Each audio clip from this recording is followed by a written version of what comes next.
こんにちは、あるいはこんばんは、すんだもんなのだ。今回はスパイファミリーのアーニャとボンドを編むのだ。アーニャは心が読めるすごい人、ボンドは未来予知ができるでっかい犬さん。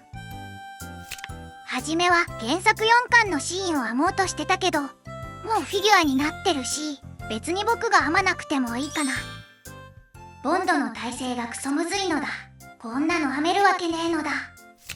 ってことで今回は作りやすさも考えてこんな感じで編んでみるのだ。アーニャの服装は超シンプル、助かるのだ。でも髪型は独特で似せて作るのはちょっと難しいかも。ボンドは植毛してモフモフさせると可愛いと思うのだ。まずはアーニャから作るのだ。靴のデザインもシンプルで心が安らぐのだ。靴底から側面に進むのだ。内側にフェルトを貼っておくと靴底が平らになって自立しやすくなるのだ。まあ今回はボンドに寄りかかればいいから別にやらなくてもよかったかも。一度やり始めるとなかなかやめられなくなっちゃうのだ。何の話？アーニャのイラストは手足が小さく描かれていることが多いのだ。僕もちょっと靴を小さめに編んでみたのだ。小さいとやり直しが負担にならなくて気が楽なのだ。ワイヤーに毛糸を巻いて靴にセット。余った毛糸を詰めておくのだ。思ってたより足が太くなってるかな。これはこれで可愛いから直さないのだ。ってな感じでほぼ完成なんだけど、ここの色の境目がトゲトゲしててちょっと気になるのだ。白い糸で刺繍してごまかすのだ。せっこい。せこくないのだ。これは立派な戦術なのだ。なんということでしょう。トゲトゲが消えてとっても綺麗。匠の技。靴下の折り返しを編むのだ。縁はモコモコした可愛い形。編み地の厚みを抑えるためにかなり細めの糸で編んでいるのだ。すごい。何この便利な毛糸。と思ったそこのあなた。こいつはもう廃盤なのだ。何やってんだ浜中。まあ4本寄りの糸を半分に裂いて使えばだいたい同じ太さなのだ。案ずることはない。愛してるぜ浜中。モコモコを表現するために長編みとか使って頑張るのだ。こういう模様はモコモコ加減に応じて毎回編み方を変えてるのだ。早速足に装着するのだ。でもって完成したのがこれなんだけど、なんかあんまり綺麗じゃないのだ。無理にモコモコさせようとするからこうなるのだ。モコモコなしで編み直せば、ほらこんなに綺麗。しかも編むのもとっても楽ちん。何それ最高じゃん。天才だなお前。だろ？何言ってんのだ。あのモコモコに特別な意味が込められてたらどうするつもりなのだ。実はママの形見の靴下でしたとか判明したらきっと後悔するのだ。なわけあるかい。さっさと作り直すのだ。まあアイロン当てればマシになるかもしれないのだ。これでいっか。しばらくはモコモコ修正前の映像が続くのだ。ごめんね。反省してます。白い毛糸に切り替えるのだ。肌色で編み続けるとこのチャンネルの未来が危ないのだ。足をつなげるのだ。アーニャの服はゆったりした印象なので体を編んだ後で服を着せていく方式にするのだ。と言ってもすっぽんぽんだとまずいのでインナーを着てる風に編んでいくのだ。リング状に編んだパーツを胴体にかぶせて一緒に編むのだ。こうすると編み地に段差ができて服の裾みたいに見えるのだ。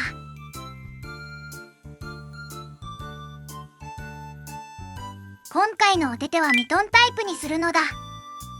編むのが簡単な割にちゃんとお手手に見えるから気に入ってるのだ。そして今作ってるのは親指部分。ちっちゃい。手のひらパーツと組み合わせるのだ。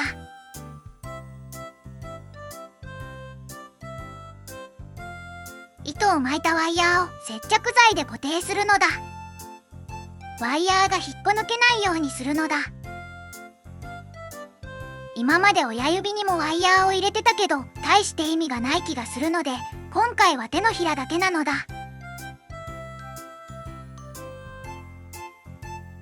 胴体に縫い付けていくのだ。この絵面が続くのは不安なのだ。早く服を着せてあげましょう。今回作るのはアーニャがよく着ている黒いワンピース。ミステリアスな雰囲気がアーニャの魅力を高めていくのだ。裾から編み始めるんだけど、大きさを決めるのがめっちゃ難しくて、僕の苦手な作業なのだ。ちょっと小さくしてみたのだ。まあとりあえずこれでいっか。とりあえず進めて、ダメだったらほどく。ずんだもんの有利なのだ。完成したスカート部分を履かせるのだ。袖口は腕がもう一本入るくらいのでかさ。孤児院時代から着ているこの服には何か特別な思い入れがあるのだろうか。今後の展開が楽しみなのだ。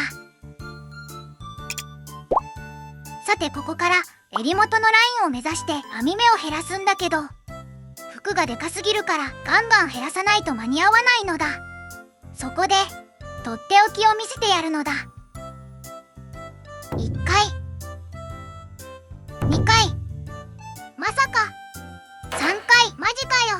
出ました、細編み3目一度。ついに来たか。編み地の美しさを生贄に編み目の減少速度を加速させていくのだ。初めて見たわ。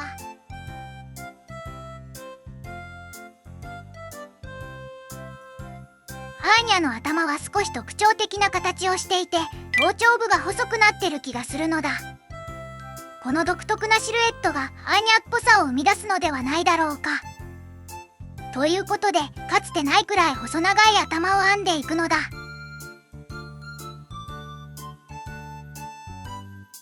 ちょっと細長すぎではという不安を胸に耳を縫い付けていくのだ。前回のスズランと比べるとこんな感じ。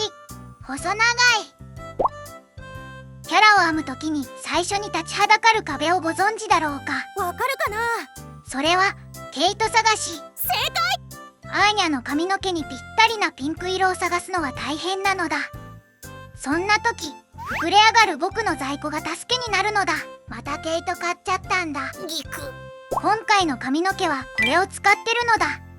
ほんのり赤寄りのピンクなのだ。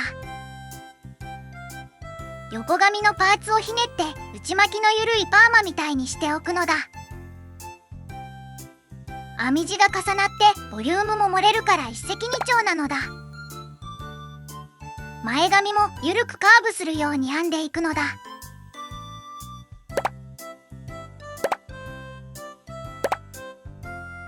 大きさと位置を確認しつつ毛束をちまちまつなげていくのだ。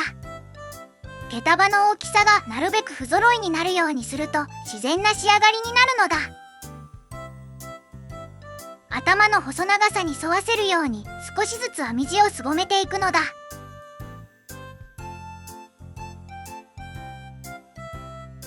向かって左はボンドが来るからボリューム控えめ。後ろ髪もサクサク作るのだ。毛束同士が微妙に重なるように調整するのだ。こんだけ複雑になると自分でも何やってんのかよくわかんなくなってくるのだ。一応ノートにメモを取って迷子にならないようにしてるけど、1ヶ月後には僕にも解読できない暗号に変わってるのだ。ロイドの助けが必要。たまに見返すといい感じに編み目を減らすとか書いてあって困惑するのだ。いい感じって何なのだ。もっとちゃんと書いておいてほしかったのだ。ここの隙間がちょっと気になるかな。いい感じに縫い付けてごまかしておくのだ。便利な言葉だ。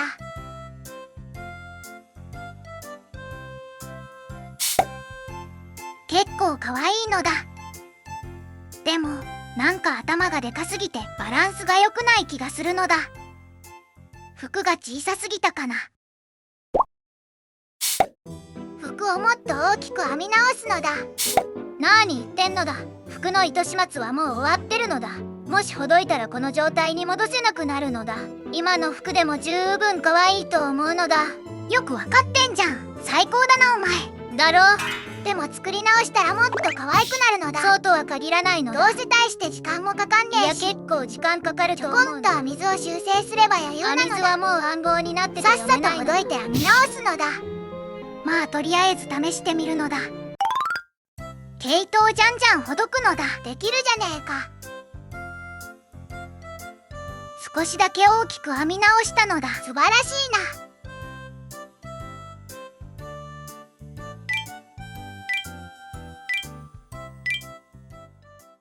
ちょっと良くなったような気がするのだ。ほとんど同じなのだ。アーニャの表情を作る前にボンドの制作を進めるのだ。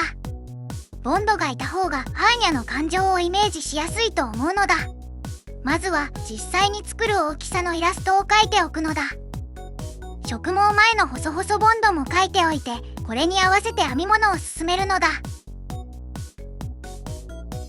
人以外を編むのはあんまり得意じゃなくてちょっと不安なのだ。でもアーニャ一人だと寂しいし、ボンドがいた方が安心なのだ。なお、犬を編みたいと思っている方にはこちらの書籍がおすすめなのだ。表紙が可愛いよね。まあ今回のボンドは体格が違いすぎて本の編み図は適用できないのだ。僕が気合で編んでいくのだ。大きさ大丈夫かな。まあだいたい OK。 足の先っぽだけ黒い毛糸。これはボンドの名前が決まるきっかけの一つとなった大切な特徴なのだ。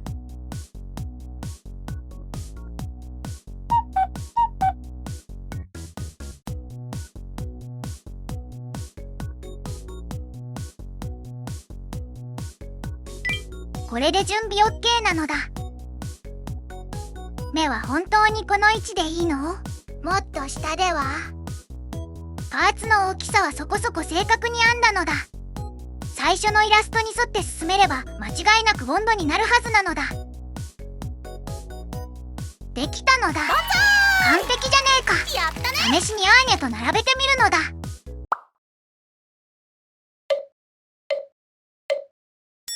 これ本当に大丈夫なんだろうか。これはひどい。植毛したらきっと良くなると自分に言い聞かせて進めるのだ。土台がうまく編めているかどうかは植毛が終わらないとわからないのだ。これで失敗してたらメンタルやられるのだ。準備はいいですか？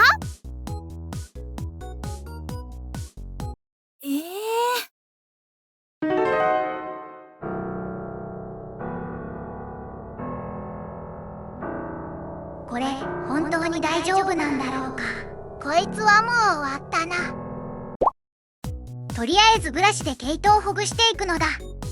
植毛だけですでに毛糸4玉も使ってるのだ。後には引けないのだ。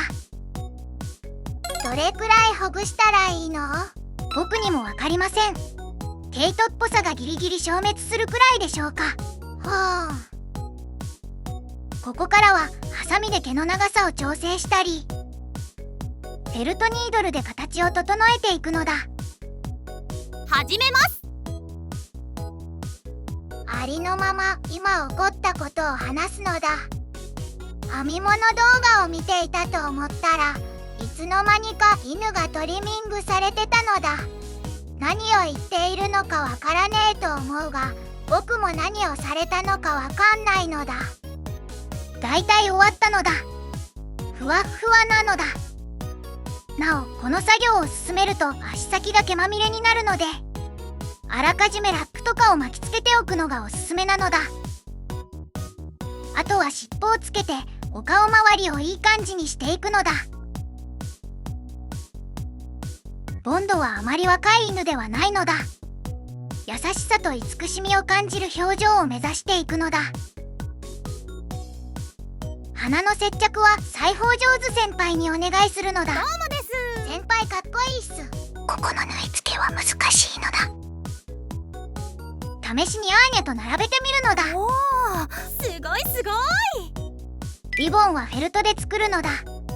ちょうどいい太さのリボンが売ってたらそれ使いたかったんだけど、売ってなかったのだ。頑張りましょう。この方法はフェルトの細かい繊維がボンドに付着してしまうので、あまりおすすめできないのだ。この物体の真ん中を糸で縛ればなんちゃってリボンの完成。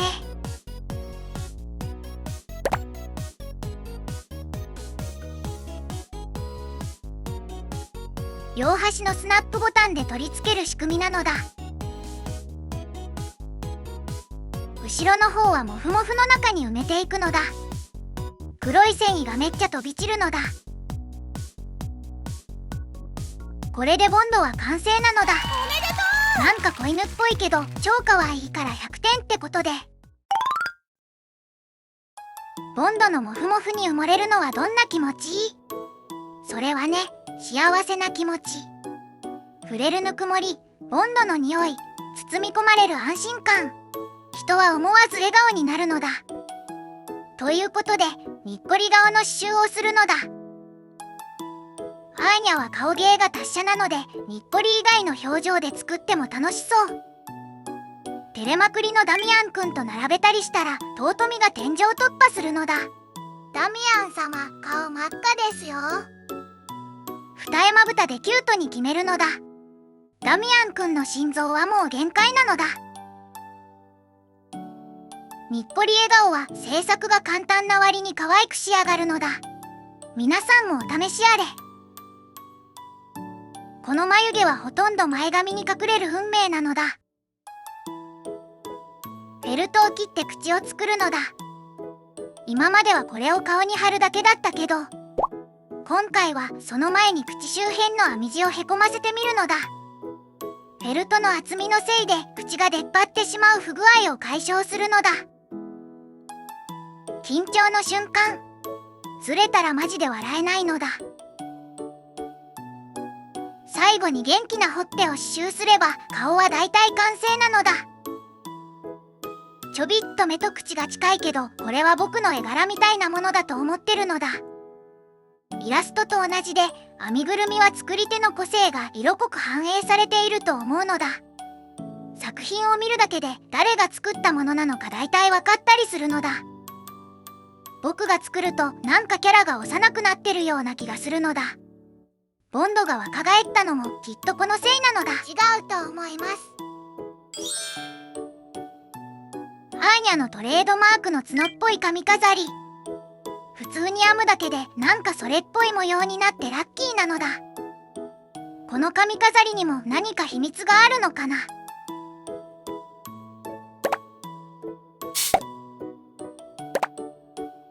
最後にほっぺをうっすらピンク色にしておけば可愛いアーニャの完成なのだ。頑張ったね。ダミアン様、死んでる。ねえ知ってる？フローリングの貼り方はヘリンボーン張りとか軟弱張りとかいろいろ種類があるのだ。アーニャンちの床はどっちなの？両方です。アニメはヘリンボーン張り、漫画は軟弱張りなのだ。ふむーん。今回は編みやすさを考えて漫画版で進めるのだ。こんな感じかな。ただひたすら平面を編むのは大変なのだ。実はフローリングいらないのではという感情が何度も襲ってくるのだ。でもケイト3玉買っちゃったし逃げ場はないのだ。また買ったの？これをいっぱい作るのだ。頑張りましょう。やりました。フローリングにしてはカラフルすぎたかな。まあいっか。これはね、100均のプラダンボール。これがこう。編み地の下に入れて厚みをかさ増しするのだ。最後にスチームを当てて編み地の癖を直すのだ。なんとも言えない毛糸の匂いが伝わるでしょうか。なんか臭い。2人を並べたら完成なのだ。お目覚めですか、ダミアン様。